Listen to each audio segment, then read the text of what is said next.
quick things to point out to help us make sense of this whole thing. Verse 23, it says, Elisha left Jericho and went up to Bethel. As he was walking along the road, a group of boys from the town. Okay, we got to pause it right there. Here's Elisha. He's leaving Jericho and he's going to this place called Bethel. And while he's on the road, it says a group of boys. Now, some Bible translations say children, a group of young boys, or whatever.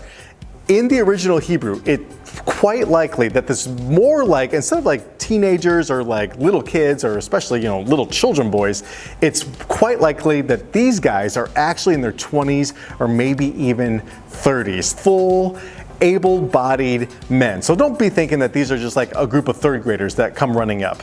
It's not really like that. This is a group of really young adult men. And it also says that they leave their town and they follow Elisha. So this is element that they see Elisha and they leave where they are and they're following him.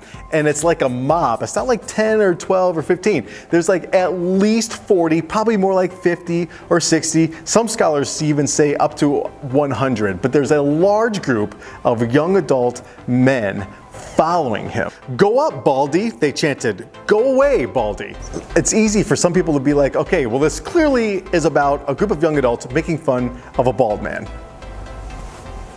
Once again, not cool. Most scholars suggest that this story has absolutely nothing to do with the fact that perhaps Elisha is bald. In fact, the words that are used, go away or go up, those are the exact words used in the previous story talking about Elijah and how he went up and away in that chariot of fire. And so the scholars suggest that it's really likely that these men knew about the Elijah story. They knew what happened to Elijah.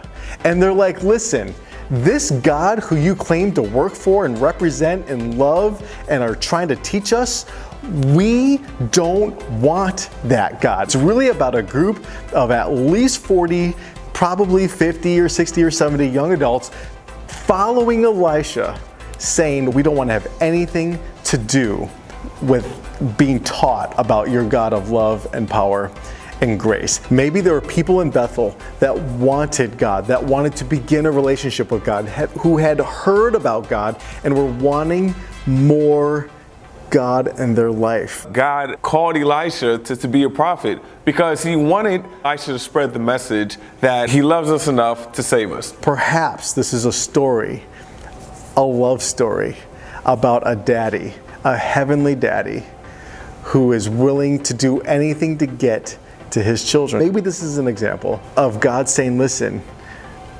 I'm willing to do anything to reach out and to touch and to connect and build a relationship with people. I want to reach out and connect with my people, with my kids. Hopefully you've been able to learn some stuff, go through some stories, or at least read some stories or understand some stories in a different way through this series.